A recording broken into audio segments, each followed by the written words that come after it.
Good evening, Mr. Bond fans, and welcome once again. So, thanks to the very good people who back me on Patreon, people like you, Craig Stevens, I'm embarking on a new series of reviews where I look at other spy movies as well as movies featuring Bond actors in a prominent way. So, when I put up the first vote, it was between Mission Impossible, Austin Powers, The Bourne Identity, and The Rock. Mission Impossible won out, and I'm very glad that it did, because this has become something of a really big spy franchise of late. The recent couple of movies especially have received much attention and Bond comparisons, which is funny as the series itself back in the 60s was born out of the spy mania of the time, largely brought about by the runaway success of the Bond movies. So before getting into the 1996 movie, I should point out that I have absolutely no experience whatsoever as a viewer of the original series, but from 1966 to 1973 the US series featured a changing cast of actors, but most notably to me anyway, Peter Graves and Martin Landau, who played secret agents of the Impossible Missions Force. Their tasks would involve espionage, heists, going undercover to foil bad guys, and the like. The series was very popular and was revived briefly in the 1980s and had a lot of fans, including a young Tom Cruise. He does his own stunts, don't you know?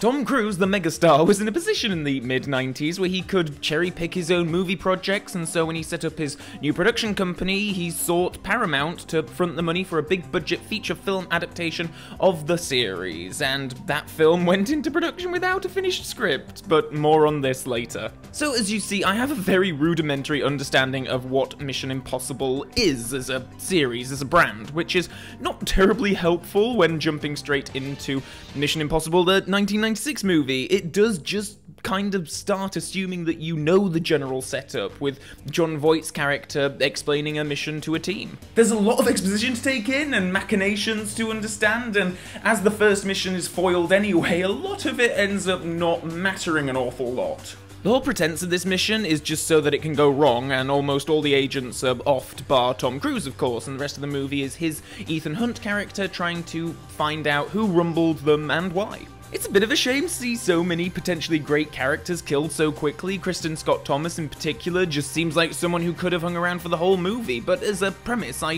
do actually quite love the whole opening of this film. Brian De Palma is directing, and he certainly has a lot of style and knows how to direct tense thrillers, of course, and in individual moments and scenes that works tremendously. For example, in this opening mission, there are just some nice little touches, like the camera at a couple of points is from, you know, Tom Cruise's perspective, and there are just people in the crowds looking directly at the camera, and they're not the focus of the shot, but you notice them, and it adds to the suspense that Tom Cruise and his team could be rumbled if they don't, you know, act properly.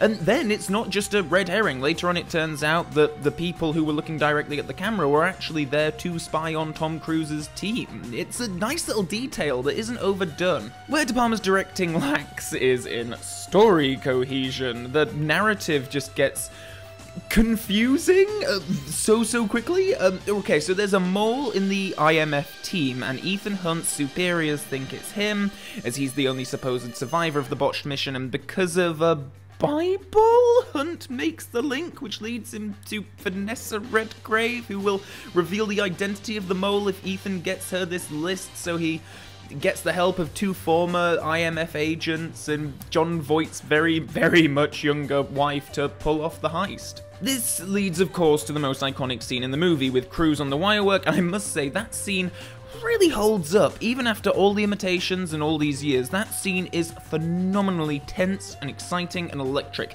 Indeed, the film does feel like the set pieces were very much along the way of conception and production before someone was brought in to connect the dots, and that's fine.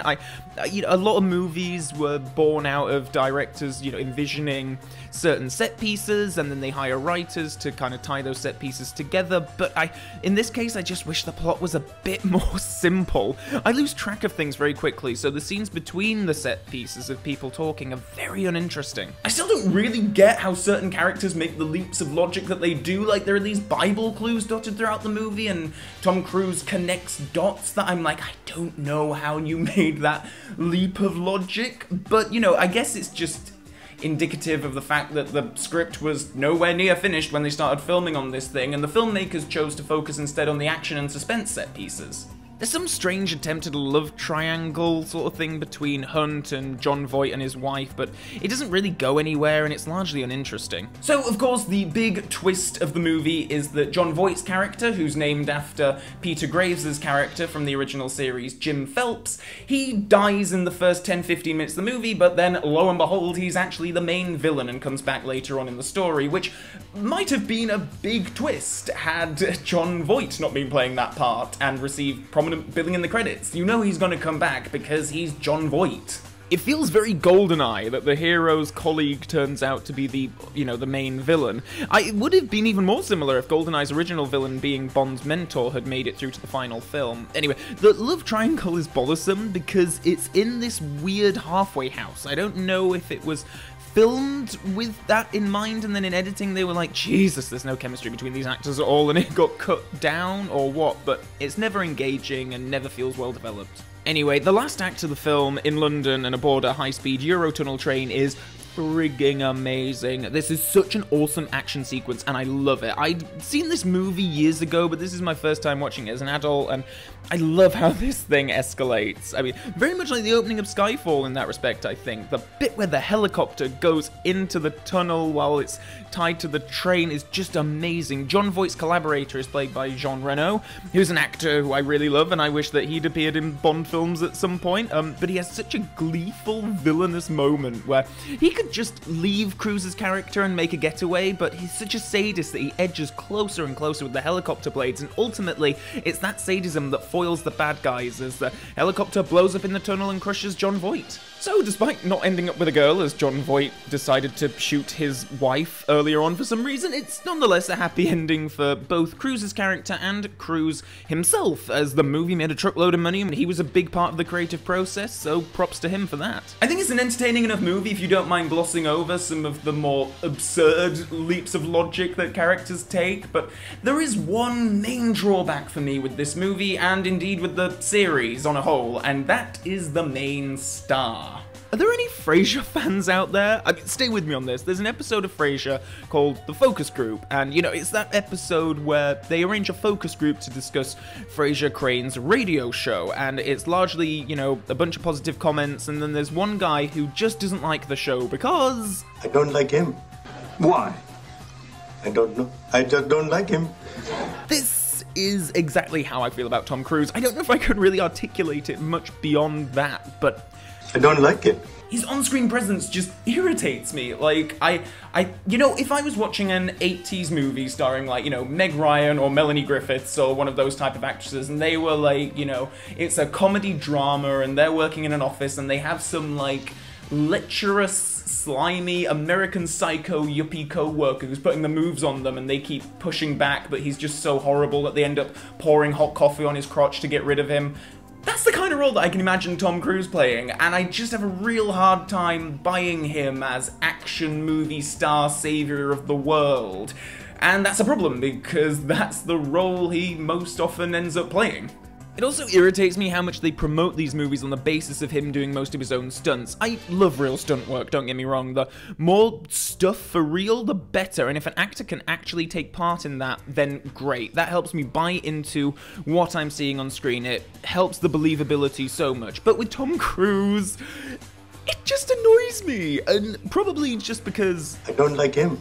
Don't get me wrong, especially the stunt towards the start of the movie where there are fish tanks exploding from above and behind him. It's amazing. If something had gone wrong, he'd have drowned. He has balls for doing it, and it gives moments like that such authenticity. But still...